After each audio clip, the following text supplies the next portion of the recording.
गलतियाँ तो होती रहती है, और गलतियाँ जब अपने एप्लीकेशन में हो तो आपको उनको अच्छे से हैंडल करना चाहिए, मतलब एरर्स को हैंडल करना चाहिए। एरर्स को हैंडल करने के लिए आपको समझना चाहिए कि एरर्स कैसी कैसी हो सकती है। एरर्स के दो टाइप होते हैं। पहला टाइप है कि वो होती है एक्सपेक्टेड एरर्स, और दूसरा होता है कि वो होती है अनएक्सपेक्टेड एरर्स।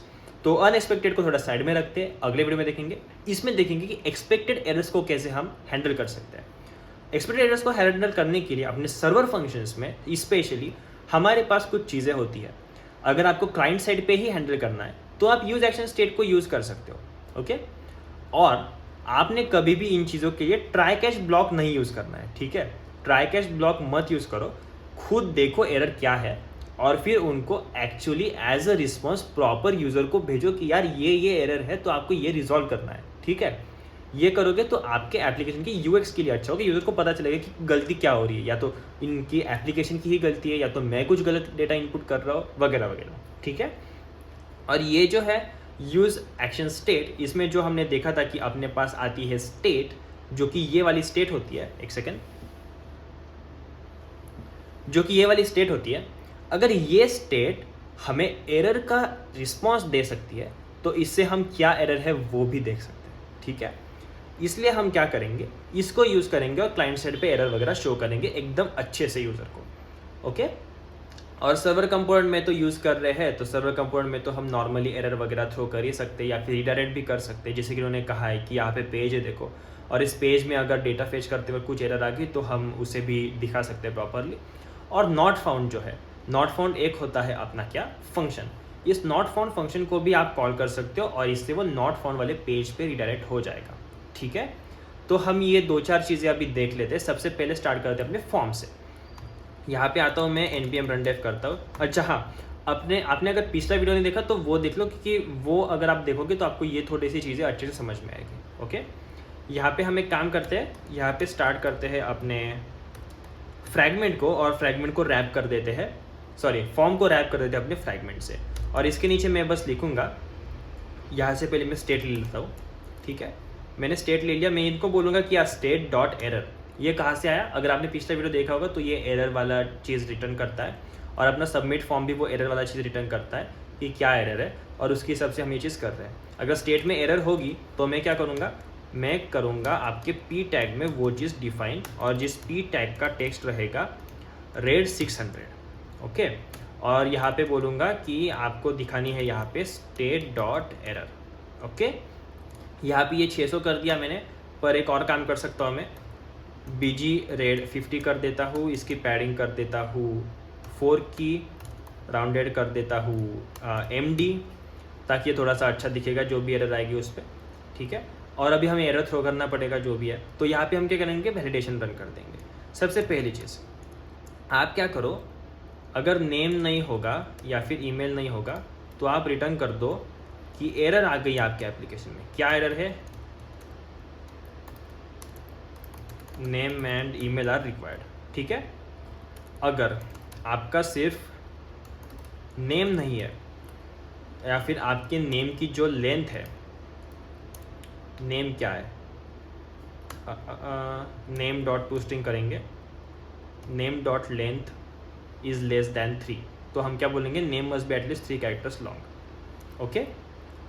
और इसी के साथ में ईमेल के लिए भी करना पड़ेगा कि ईमेल की लेंथ अगर 5 से छोटी है, जो कि होनी नहीं चाहिए, तो हम रिटर्न करेंगे कि error email must be at least 5 characters long, okay.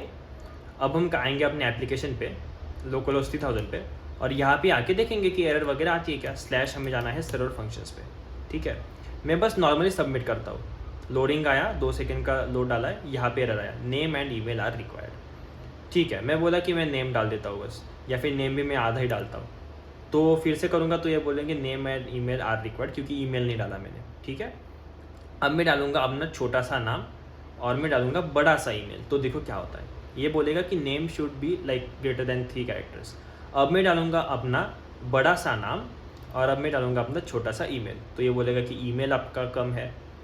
अब मैं डालूंगा अपना पूरा नाम, अब मैं डालूंगा पूरा ईमेल और सबमिट करूंगा, तो ये कहेगा कि यार अभी सबमिशन हो गया, नो एरर, ठीक है। अभी समझ गए कि सर्वर फंक्शंस में से कैसे एरर हम थ्रो कर सकते हैं, और वही एरर कैसे हम क्लाइंट कंपोनेंट में यूज एक्शन स्टेट को यूज़ करके दिखा सकते हैं, ये समझ में आया।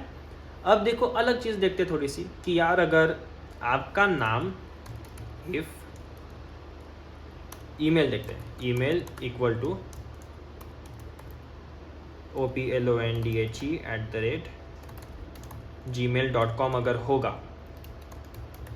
तो आप ये क्या हो रहा है DIRECT रिडायरेक्ट कर दो नेक्स्ट नेविगेशन को यूज़ करके, कहाँ पे, स्लैश वाले राउट पे, ठीक है। तो ये रिडायरेक्ट हो जाएगा स्लैश वाले राउट पे। तो देखो अगर मैंने नाम ये डाला और ईमेल समझो मैंने डाला om@marker.com, तो देखो लोड हुआ पर मैं इसी पेज पे रहूँगा। पर अगर मैंने ईमेल डाला मेरा खुद का ईमेल, तो देखो ये रिडायरेक्ट कर देगा मुझे। तो ये देखो एरर कैच करने का भी है या फिर इफ चेक लगा के आप सीधे से भी कर सकते हो, आपकी मर्जी है जो भी करना है। और एक काम कर सकते हैं आप, यहाँ पे अगर इस तरह से जो किया है वो हम कर सकते हैं नॉट फाउंड को भी कॉल, नेक्स्ट नेविगेशन से ही आता है वो। और मैं एक काम करूँगा, if email equal to not found अगर रहेगा, ईमेल पे वैलिडेशन तो नहीं लगाया है, तो एक काम करते हैं ईमेल पे बस ये ट्राई कर रहे हैं, मैं बता रहा हूँ कि कैसे चीज़ें होती है। एक सेकंड, ठीक है।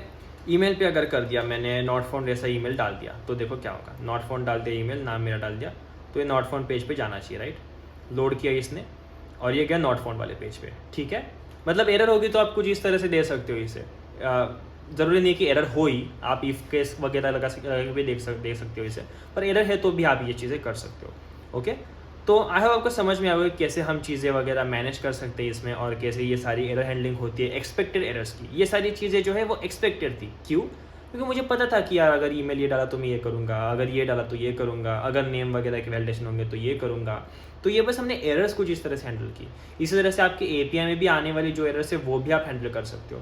तो आई होप आपको समझ में आएगा कैसे करते ये सारी चीज़ें, और आपको इससे कुछ वैल्यू मिली होगी। अगर ऐसा है तो वीडियो को लाइक कर देना, अपने दोस्तों के साथ शेयर करना बिल्कुल मत भूलना इस वीडियो को, ताकि उनको भी ये सारी चीज़ें पता चले और वो भी एक अच्छे डेवलपर बन पाए। और चैनल को सब्सक्राइब कर देना यार, क्योंकि अभी 433 पे है, जल्दी से हमें हिट करने 500 सब्सक्राइबर्स। तो अगर आप कर दोगे तो बहुत ज़्यादा हेल्प हो जाएगी। तो हम मिलते हैं अगले वीडियो में, तब तक के लिए थैंक यू, बाय।